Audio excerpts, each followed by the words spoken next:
Deccan 9 news కి స్వాగతం. Reservation బిల్లును సన్యాసులు చూడలేదా? షాద్నగర్ ఎమ్మెల్యే వీరపల్లి శంకర్. గవర్నర్ కు విద్య అందలేదా? సిపిఎం పార్టీ నాయకులు ఎన్ రాజు. బీజేపీ టీఆర్ఎస్ ద్వంద్వ వైఖరి. సిపిఐ నాయకుడు శ్రీను నాయక్.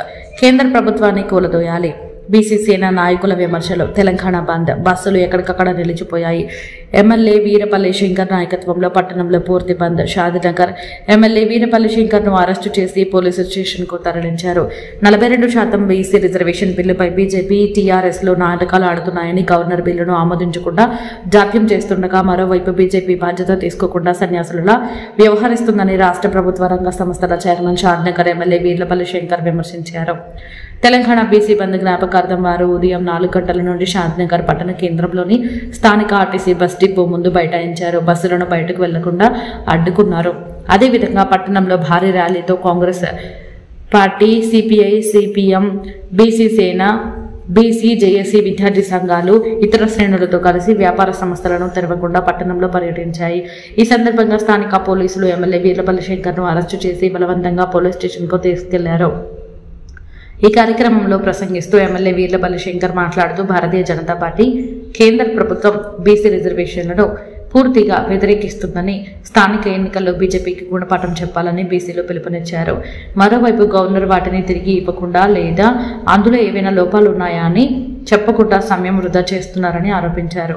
42% బిల్లుకు బీజేపీ బాధ్యత వహిస్తుందని ఆయన ప్రశ్నించారు. బీజేపీ పాలనలో సన్యాసుల పాలనగా ఆయన తోసిపుచ్చారు. మరోవైపు బాధ్యతాయుతమైన ప్రతిపక్ష బీఆర్ఎస్ నాయకులు రిజర్వేషన్లపై కన్నీళ్లు పెట్టుకుంటూ మోసపూరితంగా ప్రవర్తిస్తున్నారని ఆయన విమర్శించారు. సిపిఎం నాయకుడు ఎన్ రాజు అన్నారు. గవర్నర్ కు పంపిన బిల్లు తర్వాత 3 నెలలకు పైగా విస్మరించబడటం వెనుక కారణం ఏమిటని ఆయన ప్రశ్నించారు. గవర్నర్ కు తెలుగు అర్థం కాకపోతే ఇంగ్లీష్లో బిల్లు పంపేవారని, ఇంగ్లీష్ కూడా అర్థం కాకపోతే ఇంగ్లీష్లో బిల్లు పంపేవాడనని రాజు అన్నారు. బీసీ బిల్లుపై బీజేపీ ప్రభుత్వం తీసుకుంటున్న చర్యలను తాము తీవ్రంగా పరిశీలిస్తున్నామని రాజు అన్నారు. బీసీ బిల్లును ఆమోదించడానికి బీజేపీ గట్టి ప్రయత్నం చేయాలని, లేకుంటే ప్రజల ముందు దోషిగా నిలబడతామని హెచ్చరించారు. సిపిఐ నేత శ్రీను నాయక్ అన్నారు. బీజేపీ పాలనను తీవ్రంగా విమర్శించారు. బీజేపీ ద్వంద్వ వైఖరిని అవలంబిస్తుందని అన్నారు. రాష్ట్రంలో బీజేపీ నాయకుల తీరును చూడటం హాస్యాస్పదంగా ఉందని ఆయన అన్నారు. ఒకవైపు బీసీ సమాజానికి మద్దతు ఇస్తున్నట్లు సంకేతాలు పంపగా, మరోవైపు కేంద్ర ప్రభుత్వం బిల్లు ఆమోదించడానికి అడ్డుపడుతోందని ఆరోపించారు. బీసీ నేత చంద్రశేఖర్ అప్ప వరలక్ష్మి మాట్లాడారు. బీసీ బిల్లు ఆమోదం పొందే వరకు తమ పోరాటం ఆగదని చెబుతూ తమతో పాటు వస్తున్న కాంగ్రెస్, సిపిఎం, సిపిఐ, ఇతర జేఏసీ సంస్థలకు కృతజ్ఞతలు తెలిపారు. బీసీ జేఏసీ నేత టీజీ శ్రీనివాస్ మాట్లాడారు. బీసీ బంద్ విజయం మంచి పరిణామమని, తెలంగాణ ఉద్యమంలోని అన్ని వర్గాలను మరోసారి ముక్తకంఠంతో గుర్తు చేస్తుందని ఆయన అన్నారు. కాంగ్రెస్ పార్టీ నాయకుడు శ్రీకాంత్ రెడ్డి బలరాజు గౌడ్ మాట్లాడుతూ కాంగ్రెస్ పార్టీ ప్రభుత్వం 42% రిజర్వేషన్లను కట్టుబడి ఉందని అన్నారు. ఈ కార్యక్రమంలో పలువురు ప్రసంగించారు. షకీల్ అహ్మద్. 4 గంటల నుంచి కూడా ఈ బంద్ నిర్వహించడం జరుగుతుంది. ఈ బంద్లో ప్రతి ఒక్కరు, ప్రజా సంఘాలు, అన్ని పార్టీలు, కాంగ్రెస్ నాయకులు అందరూ కూడా పాల్గొనడం జరిగింది. కాబట్టి ముఖ్యంగా కేంద్ర ప్రభుత్వం బీసీలకు వ్యతిరేకంగా ప్రవర్తిస్తుంది. కాబట్టి బీసీ బిల్లును ఖచ్చితంగా చట్టభద్రత చేర్చాలి.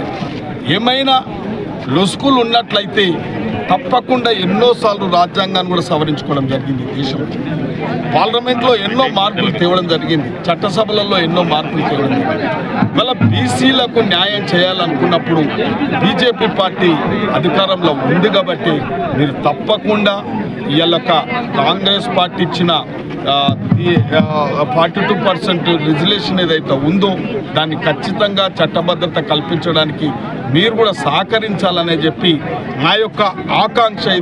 ఇది ఆత్మగౌరవం బీసీలది. కాబట్టి ఖచ్చితంగా కేంద్ర ప్రభుత్వం కూడా ఈ యొక్క బంద్ను గ్రహించాలి. ప్రశాంతమైన వాతావరణంలో ఈ బంద్ జరపడం జరుగుతుంది. కాబట్టి మరి భవిష్యత్తులో కూడా మీరేమైనా నిర్లక్ష్యం చేసినట్లయితే తప్పకుండా మీ మెడల్ వంచైన ఈ 42% రిజర్వేషన్ బీసీలు తప్పకుండా ప్రజా సంఘాల ఆధ్వర్యంలో, అన్ని పార్టీల యొక్క ఆధ్వర్యంలో ఇది సాధించుకొని తీరుతాం.